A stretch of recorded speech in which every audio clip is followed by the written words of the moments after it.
And welcome back to our channel. तो क्या आप एक बिजनेस ओनर हैं जो अपने खुद के सपनों का ऑफिस या फिर शॉप लेना चाहते हैं, लेकिन पैसों की कमी आपके लिए एक बाधा बन रही है? तो आप बिल्कुल टेंशन ना लें, क्योंकि आपके पास कमर्शियल लोन का विकल्प है।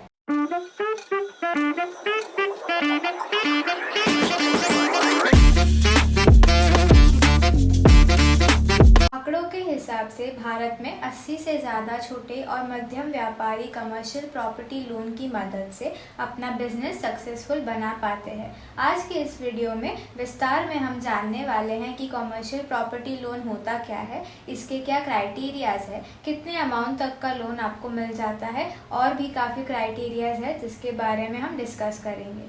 तो इस वीडियो को स्किप बिल्कुल ना करें एंड एंड तक ज़रूर देखें।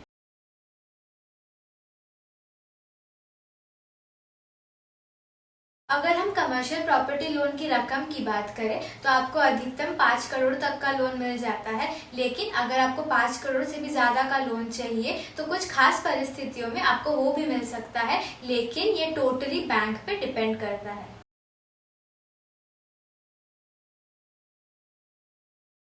तो आइए अब बात करते हैं कि आप किस तरह की प्रॉपर्टी परचेज करने के लिए ये लोन ले सकते हैं। अगर आप कोई पहले से बनी हुई और इस्तेमाल हो चुकी कमर्शियल प्रॉपर्टी खरीदना चाहते हैं तो उसके लिए आप लोन ले सकते हैं। अगर आप कोई नई तैयार कमर्शियल प्रॉपर्टी खरीदना चाहते हैं तो उसके लिए भी आप लोन के लिए अप्लाई कर सकते हैं। एंड अगर आप कोई ऐसी कमर्शियल प्रॉपर्टी लेने का सोच रहे हैं जो अंडर कंस्ट्रक्शन है तो वो भी आप ले सकते हैं।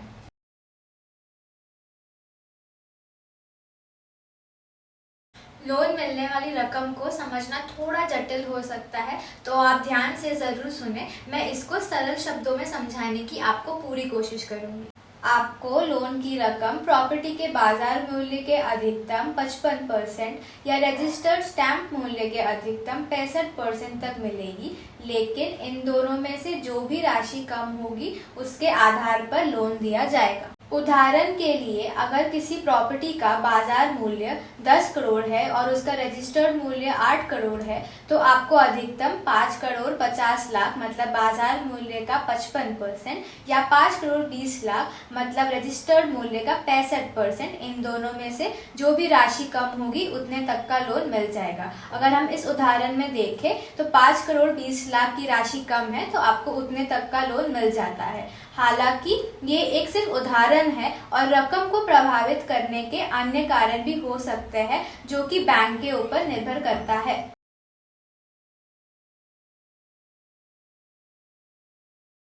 तो अब हम बात करने वाले हैं एलिजिबिलिटी क्राइटेरिया के बारे में। तो आइए सबसे पहले बात करते हैं सैलरीड इंडिविजुअल्स के बारे में। लोन लेते वक्त आपकी उम्र कम से कम 22 साल होनी चाहिए और लोन चुकाने की अवधि या आपकी रिटायरमेंट की तारीख के समय आपकी उम्र 65 साल से ज़्यादा नहीं होनी चाहिए।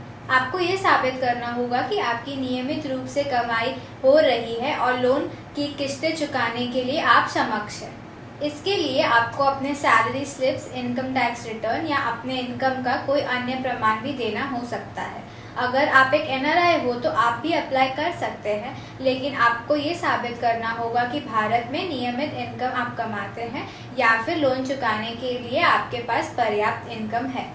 नेक्स्ट हम बात करने वाले हैं सेल्फ एम्प्लॉयड प्रोफेशनल्स के बारे में। लोन लेते वक्त आपकी उम्र कम से कम 25 साल होनी चाहिए और लोन चुकाने की अंतिम अवधि के अनंत में आपकी उम्र अधिकतम 65 साल से ज़्यादा नहीं होनी चाहिए। Doctors, engineers, dentist, architects, chartered accountants, management consultants and company secretaries भी अप्लाई कर सकते हैं। आपको भी अपने इनकम का प्रमाण देना अनिवार्य हो जाता है। इसके लिए आप अपने बिजनेस के प्रूफ, बैंक स्टेटमेंट, फाइनेंशियल्स को प्रमाण के तौर पर दे सकते हैं। ये तो काफ़ी बेसिक डॉक्यूमेंट्स होते हैं। बैंक्स को अगर लगा तो वो आपसे और भी डॉक्यूमेंट्स मंगवा सकते हैं। नेक्स्ट हम बात करने वाले हैं सेल्फ एम्प्लॉयड नॉन प्रोफेशनल्स के बारे में। लोन लेते वक्त आपकी उम्र कम से कम 25 साल होनी चाहिए और लोन चुकाने की अवधि के अनंत में आपकी उम्र 65 साल से ज़्यादा नहीं होनी चाहिए। हालांकि कुछ मामलों में अगर आपके बिजनेस के पास उत्तराधिकारी की योजना हो तो उम्र सीमा में थोड़ी राहत मिल सकती है। आपके व्यवसाय को कम से कम एक निश्चित अवधि का होना जरूरी है। ये अवधि अलग अलग बैंकों के लिए अलग अलग हो सकती है। आपके व्यवसाय स्थिर और मुनाफे में चल रहा होना चाहिए। आपको भी अपने बिजनेस का मुनाफे में होने का प्रूफ देना हो सकता है, तो आपको अपने बिजनेस के फाइनेंशियल्स या फिर और भी एडिशनल डॉक्यूमेंट्स प्रोवाइड करने हो सकते हैं।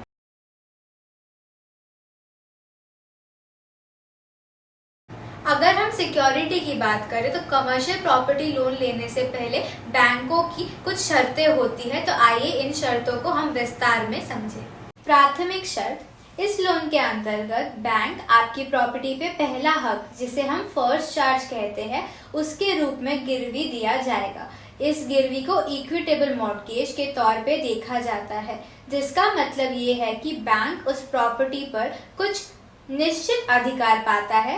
ये अधिकार केवल उसी हद तक है जितना रकम का लोन लिया गया है, और लोन चुकाने पर यह अधिकार खत्म हो जाता है। इस लोन के अंतर्गत आपको लिक्विड कोलैटरल भी प्रोवाइड करना हो सकता है। तो अभी आप सोच रहे होंगे कि आखिर लिक्विड कोलैटरल होता क्या है। आइए मैं आपको बताती हूँ। इसको ऐसे समझते हैं कि लिक्विड कोलैटरल एक ऐसा संपत्ति होता है जिसको आसानी से जल्दी नगद यानी कैश में कन्वर्ट किया जा सकता हो, जैसे गोल्ड। लिक्विड कोलैटरल गिरवी रखने के भी अलग अलग तरीके होते हैं, तो आइए हम इन्हें समझ लेते हैं।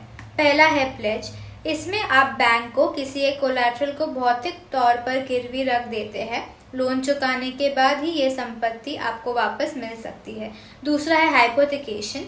इसमें संपत्ति का कानूनी अधिकार बैंक को दिया जाता है, लेकिन उसका भौतिक कब्जा आपके पास ही होता है। तीसरा है असाइनमेंट। इनमें से आप अपनी किसी मौजूदी कर्ज या इन्वेस्टमेंट को गिरवी रख देते हैं ताकि लोन मिल सके। आपको ये ध्यान में रखना है कि बैंक हर व्यक्ति के मामले में अलग अलग क्राइटेरिया देखता है एंड उस हिसाब से उपयुक्त तरीके चुनता है। ये बैंक की नीतियाँ और आपके लोन की राशि पर निर्भर करता है। Thank you so much for watching this video till the end. अगर आपको इस लोन स्कीम के बारे में और डिटेल में जानना है एंड अगर आप नवी मुंबई बेस्ड है तो आप हमारे टेक्निकल टीम को कांटेक्ट कर सकते हैं, जिसका डिटेल मैं डिस्क्रिप्शन बॉक्स में डाल दूंगी। चेक ज़रूर करें और ऐसे वीडियोस के लिए हमारे चैनल को सब्सक्राइब करना बिल्कुल ना भूलें, और ये वीडियो जितना हो सके अपने फ्रेंड्स एंड फैमिली के साथ शेयर ज़रूर करें।